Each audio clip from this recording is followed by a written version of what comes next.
Life is directed by Denis and it stars Robert Pattinson, and tells the story of a father who is trying to raise his daughter isolated on a spaceship beyond the solar system years after he has accepted an experiment that takes him and others into a reproduction experiment, and they find themselves in an unimaginable situation when a storm of cosmic rays hits the ship and creates difficulties. Now, this is a film that is not going to be a space adventure or anything of the sort. Imagine something like The Martian meets 2001: A Space Odyssey. That's this film, kind of, in a nutshell. Claire Denis is an amazing French director. She creates these powerful stories with strong and poignant themes that she explores through and through.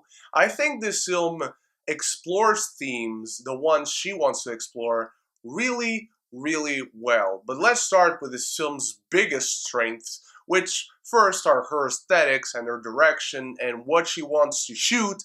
Every shot means something in this film.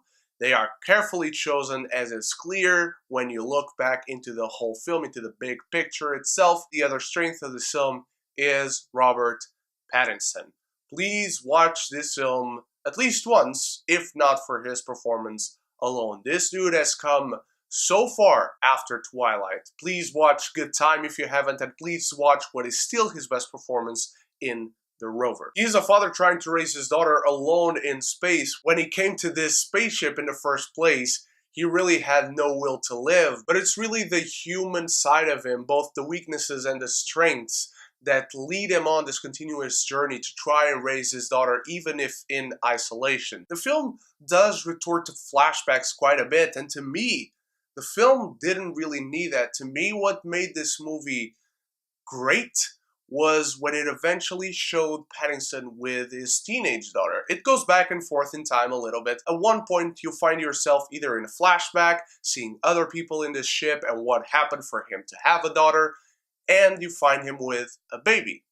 Just a baby. That to me went on a little bit too much. I found the most interesting part of the film to be midway through the second act, when he finally had a teenage daughter, and that connection could be creative and dynamic and could evolve because of the two of them interacting. Not because of dialogue necessarily, or because Pattinson needed someone to act opposite to him.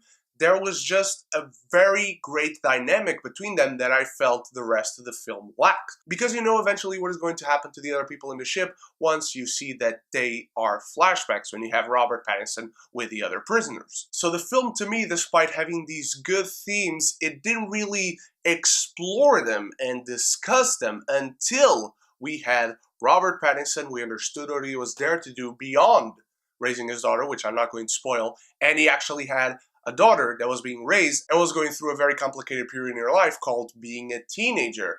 That is when the themes were explored and not just presented and thrown in your face. I think this is a film that is very ambitious, and I admire it a lot for that alone. But to me, it doesn't really get truly going to where it wants to go until we actually see that dynamic play out. That was the piece, the big piece, that was missing to me through the beginning of the film. First act, and at least the first half of the second act. What helps you get through the film until that point is really Claire Denis' direction, Robert Pattinson himself.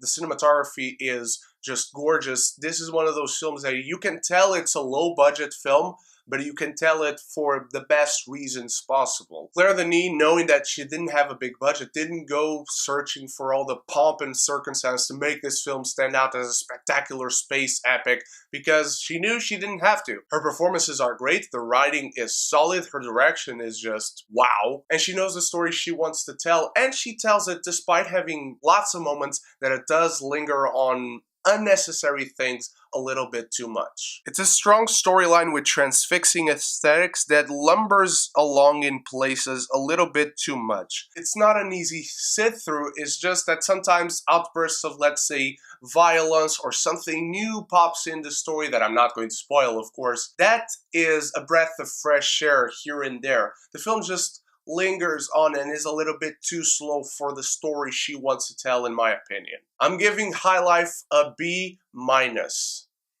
Guys, what did you think of High Life? Let me know in the comments below. Let me know if you loved it, if you hate it, because I know this film is polarizing a whole lot of people. Thank you so much for watching. You guys are the best. Stay tuned for more reviews coming this weekend for Justice League versus the Fatal Five and The Curse of La Llorona. I hope to see you in those, and so until then, stay beautiful and stay geeky. And if you haven't done so yet, click the subscribe button, click the bell, so we can be geeky unite!